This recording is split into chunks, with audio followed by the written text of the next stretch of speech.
The accident happened on a Tuesday evening in March. A drunk driver ran a red light and hit my Tesla head-on while I was driving home from a board meeting. The impact crushed 3 vertebrae, punctured my lung, and left me in a medically induced coma for 6 weeks. When I finally woke up, the first thing I asked for was my family. "Ms. Williams," the nurse said gently, "let's focus on your recovery right now." "Have they been here?" "My parents." "My brother." The nurse, whose name tag read Jennifer, looked uncomfortable. "Ms. Williams, you've been unconscious for 6 weeks. Let me get Dr. Martinez to discuss your condition." She didn't answer my question about family visitors. I found out why later. During my 3-month stay in the ICU at St. Mary's Medical Center, I received exactly 0 visits from my family. Not from mom and dad who lived 20 minutes away. Not from my brother Kevin who worked downtown. Not from my sister Amanda who posted daily on social media about her busy life, but apparently couldn't spare an hour for her sister fighting for her life. The only visitors I had were my business partner Marcus, my assistant Julie, and a rotating cast of colleagues from Williams Foundation, the charitable organization I'd built over the past decade. "Sarah," Marcus said during one of his daily visits, "I hate to bring up business while you're recovering, but we have some decisions that need to be made." "What kind of decisions?" "The pediatric wing dedication ceremony is scheduled for next month. The hospital has been planning it for a year, but given your condition..." "No, we're not postponing it. That wing has been under construction for 2 years. Those kids need those facilities. Sarah, you donated $20 million for that wing. The least you could do is be there for the dedication." "Marcus, I donated $20 million so sick children could get better care. The dedication ceremony is just paperwork. It's your name going on the building, Sarah. It's not about my name. It's about the kids." Marcus looked at me with that expression I'd grown familiar with over the years. The look people get when they realize I'm serious about my philanthropy being anonymous and impact-focused rather than recognition-focused. "Sarah, your family doesn't know about the donation, do they?" "My family doesn't know about most of what I do." "Why not?" I stared at the ceiling of my ICU room. "Because they've never asked." The truth was more complicated than that, but I was too tired to explain the full dynamic. My family saw me as Sarah the workaholic. Sarah who was always too busy for family gatherings. Sarah who lived alone, worked too much, and had never given them grandchildren or a traditional daughter-in-law to brag about. They had no idea that working too much meant running a foundation that had donated over $60 million to medical research, education, and children's hospitals. They didn't know that being too busy meant traveling to evaluate grant applications, meeting with researchers, and overseeing construction of facilities that would save lives. To them, I was just successful enough to be financially stable but not successful enough to be impressive. The perfect middle child to ignore. Dr. Martinez stopped by during week 10 of my recovery. "Sarah, your physical therapy is progressing well. We should be able to move you to a regular room next week." "That's great news." "Sarah, can I ask you something personal?" "Sure." "In all my years practicing medicine, I've never seen a patient with no family visitors for this length of time. Is there something we should know? Are there family members we should be contacting?"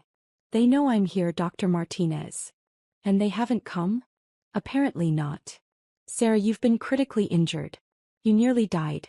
Are you sure they understand the severity of what happened?" I thought about it. Marcus called them from the scene. Julie sent updates every week. They know. But they haven't visited at all? "Dr. Martinez, some families are complicated." What I didn't tell him was that Kevin had texted me once. "Heard about your accident. Hope you're okay. Things are crazy busy at work." Amanda had sent a generic get well card with no personal message. And my parents had asked Marcus to keep them updated, but never actually reached out directly. During week 11, I was moved to a private room in the Williams Pediatric Wing, the same wing I'd funded, though the staff had been discreet about not mentioning that connection. The irony wasn't lost on me that I was recovering in a hospital wing that bore my name, while my family hadn't bothered to visit the hospital at all. The room was beautiful state-of-the-art equipment, comfortable accommodations, and a view of the healing garden I'd specifically requested be included in the architectural plans. Every detail had been designed to reduce stress and promote healing. "Ms. Williams," Jennifer said as she helped me settle into the new room, I have to say you're our most unusual patient. How so? Most people who donate $20 million to a hospital make sure everyone knows about it. You specifically requested that your donation remain anonymous. The Williams Foundation prefers to focus on impact rather than recognition. The Williams Foundation. That's your foundation? I'm the founder and primary beneficiary, yes. Ms. Williams, do you realize that your foundation's donations have transformed this hospital? The pediatric wing, the cancer research lab, the free clinic. That was the goal. And your family doesn't know? Jennifer, can I ask you something? Of course. In your professional opinion, if someone's family doesn't visit them during a 3-month ICU stay, are they likely to be impressed by philanthropic achievements? She was quiet for a moment. Ms. Williams, I think your family doesn't deserve you. Maybe. Or maybe I don't deserve them. Ma'am, you nearly died and you're still worried about whether you deserve your family's attention. Meanwhile, you've quietly donated millions to help strangers. I think I know who deserves whom. 3 days later, everything changed. I was doing physical therapy when Jennifer rushed into my room looking flustered. Ms. Williams, I need to prepare you for something. What's wrong? Your mother is here. She's meeting with Dr. Martinez about scheduling her gallbladder surgery. Mom's here? For surgery. She doesn't know you're here. Dr. Martinez didn't mention it because you requested privacy about your medical information. I see. Ma'am, she's asking questions about the pediatric wing. About the name on the building. I felt my heart rate increase. What kind of questions? She noticed that the wing is named after someone with your last name. She asked the nursing staff about it. What did you tell her? I told her that Sarah Williams was a generous benefactor who donated $20 million for the construction of the pediatric facilities. And, Ms. Williams, your mother went very pale. She asked if Sarah Williams was a patient at this hospital. I told her I couldn't discuss patient information. Jennifer. She's in the lobby right now, asking to speak with someone about visiting Sarah Williams. I closed my eyes. After 3 months of no contact, Mom was finally coming to visit. Not because she'd been worried about me, not because she'd missed me, but because she'd discovered I was more successful than she'd realized. Jennifer, what do you want me to do? It's your choice, Ms. Williams. We can continue to maintain your privacy, or let her come up. Are you sure? I'm sure. 20 minutes later, Mom walked into my room looking smaller than I'd ever seen her. Her face was pale, her eyes were red, and her hands were shaking. Sarah. Hi, Mom. Sarah, what? How long have you been here? 3 months and 4 days. She sat down heavily in the chair beside my bed. 3 months. 3 months. Sarah, why didn't you tell us how badly you were hurt? Mom, Marcus called Dad from the scene. Julie has been sending weekly updates to the family email. How did you think I was doing? We thought you were fine. That it was just a minor accident. A minor accident that required 3 months in the ICU? Sarah, we didn't know you were in the ICU. What did you think ICU stood for in Julie's emails? Mom looked confused. We didn't read them carefully. We thought ICU meant, I don't know, something less serious. Intensive care unit, Mom. The place where they put people who might die. Sarah. Mom, did you think I was choosing not to contact you for 3 months? We thought you were angry with us. About Christmas. Christmas. Right. The family gathering where Kevin had announced his promotion.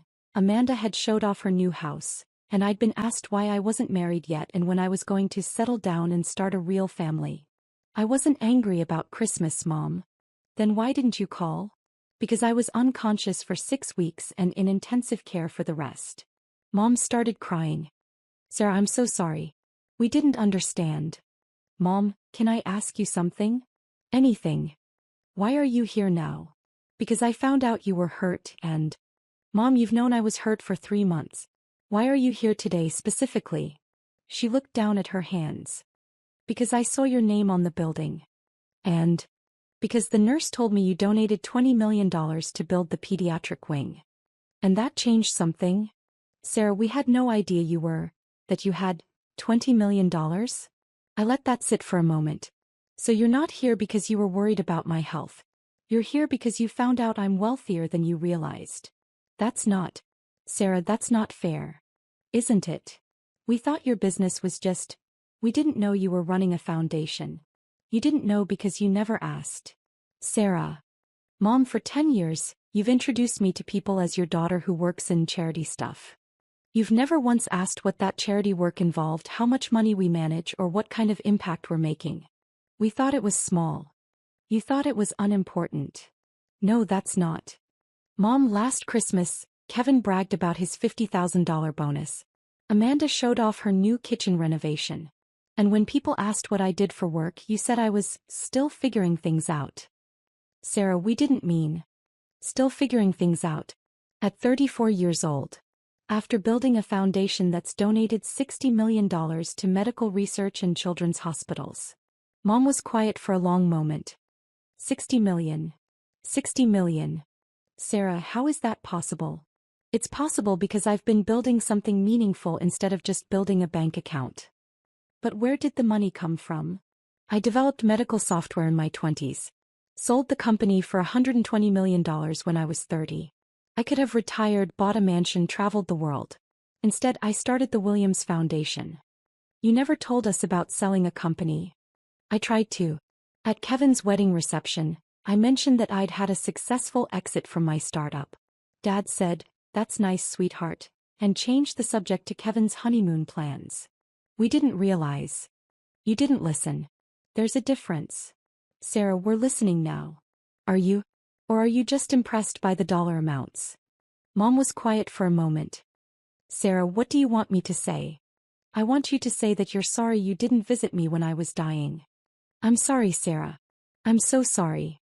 I want you to say that you're sorry you assumed my work wasn't important just because it wasn't traditional. I'm sorry. And I want you to say that you understand why this hurts. Sarah, I understand why you're hurt. But we're here now.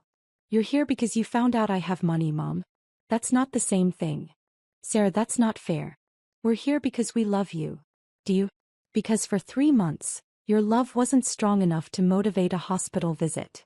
Mom started crying harder. Sarah, we didn't know how serious it was. Mom, your daughter was in a car accident serious enough to require ICU care.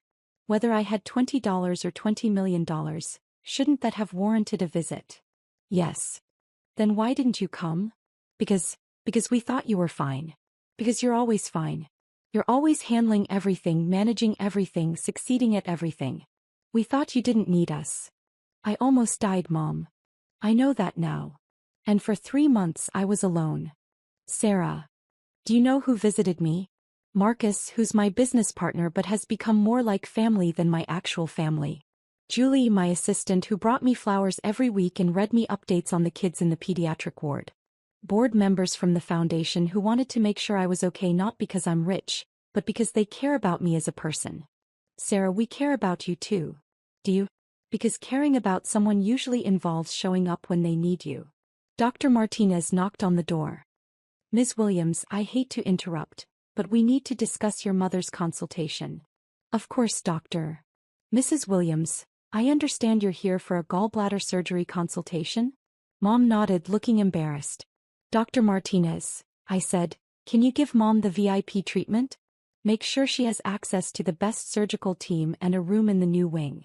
Of course, Ms. Williams. Given your contributions to the hospital, we're always happy to extend special care to your family members. After Dr. Martinez left, Mom looked at me with a confused expression. Sarah, what did he mean about contributions? Mom, the Williams Foundation has donated over $40 million to this hospital over the past 5 years. 40 million? The pediatric wing is just the most visible project. We've also funded the cancer research lab, the emergency department expansion, and the free clinic that serves uninsured patients. Sarah, this is incredible. Why didn't you tell us? I tried to tell you. Last Thanksgiving, I mentioned that our foundation had received recognition from the American Medical Association. Kevin said, "That's nice," and asked if anyone wanted more turkey. We didn't understand. You didn't ask questions. Sarah, we're asking questions now. Now that you know I'm wealthy enough to be interesting. Mom was quiet for a long moment. Sarah, what do you want from us? I want you to care about me when I'm not impressive. I want you to visit me when I'm hurt regardless of how much money I have. I want you to ask about my work because you're interested in my life, not because you want to know if I'm worth bragging about. Sarah. Mom, do you know what the hardest part of being in this ICU was? The pain. The loneliness. Lying here wondering if my family would even notice if I died. Sarah, we would have noticed. Would you? Because Julie mentioned in her emails that I was in critical condition for the first 6 weeks. That the doctors weren't sure if I'd survive. And no one came. Mom started crying again. Sarah, we didn't understand how serious it was. Mom, when someone says, critical condition, and ICU, what do you think that means? We thought it was just precautionary. Precautionary ICU stays don't last 3 months. We know that now. Now. After finding out I'm worth bragging about. Just then my phone rang. Marcus. Sarah, how are you feeling today? Better, thanks. Marcus, my mom is here. Oh. That's wonderful. I'm so glad your family finally came to visit. Marcus, can you tell Mom about the Foundation's projects this year? Of course. Mrs. Williams, your daughter is remarkable. This year alone, the Williams Foundation has funded pediatric heart surgery for 43 children, provided scholarships for 15 medical students, and built 2 free clinics in underserved communities. I watched Mom's face as Marcus continued. And Sarah personally reviews every grant application. She visits the facilities we fund. She knows the names of kids whose surgeries she's paid for. She's not just writing checks, she's changing lives. Marcus, I said, can you tell Mom about the Christmas project? Oh, the Christmas project. Mrs. Williams, every December, Sarah arranges for the foundation to sponsor Christmas celebrations at children's hospitals across the state. She shows up personally, brings gifts, reads to the kids. Last year she spent Christmas Day at 4 different hospitals. Mom looked confused. But Sarah, you told us you had to work on Christmas. I did have to work, Mom. I was visiting sick children who don't get to go home for the holidays. We thought you were just avoiding family time. I was spending family time with kids who don't have families to spend it with. Marcus continued, your daughter is the most generous person I've ever met. And the most humble. She could have her name on buildings across the state, but she insists on anonymous donations because she says it's not about recognition. Marcus, I said, I think Mom gets the picture. After Marcus hung up, Mom sat quietly for a long time. Sarah, I feel like I don't know you at all. You don't, Mom. And whose fault is that? Mine. Ours. Sarah, we've been terrible parents to you. You haven't been terrible. You've been disinterested. We thought you were just different and social. Too focused on work. I'm focused on work, Mom. Work that matters. We see that now. Do you see it, or are you just impressed by the dollar amounts? Mom thought about that. Sarah, I'm ashamed to say that the dollar amounts got my attention. But listening to Marcus talk about what you actually do, Sarah, you're saving lives. That's the goal. And we've been treating you like you're wasting your life. Yeah. You have. Sarah, how do we fix this? You start by understanding that my value as your daughter isn't determined by my bank account or my achievements. It should be determined by the fact that I'm your daughter. You're right. You start by showing up when I need you, not just when you find out I'm worth knowing. We will. And you start by asking about my life because you care about me, not because you want stories to tell your friends. Sarah, we do care about you. Then prove it. Over the next 2 weeks, something shifted. Dad came to visit, not because Mom told him about the donations, but because she told him I'd almost died and he needed to be there. Kevin showed up with flowers and an apology. Amanda brought her kids to meet their aunt who they barely knew. But the biggest change was in the daily conversations. For the first time in years, my family asked about my work not because they were impressed by my wealth, but because they wanted to understand what I cared about. Sarah, Dad said during one visit, can you tell me about the free clinic? Which one? Any of them. I want to understand what you're building. So I told him. About the clinic in East Oakland that served undocumented immigrants who couldn't afford health care. About the mobile clinic that traveled to rural communities. About the partnership with medical schools to provide free care while training new doctors. Sarah, this is incredible work.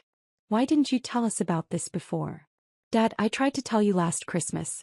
You asked what I was working on and I mentioned healthcare access initiatives. You said, "That sounds complicated," and asked Kevin about his golf game. I remember that. Sarah, I'm sorry. I should have asked follow-up questions. Why didn't you? Because I thought you were talking about some small volunteer thing. I didn't realize you were running major healthcare initiatives.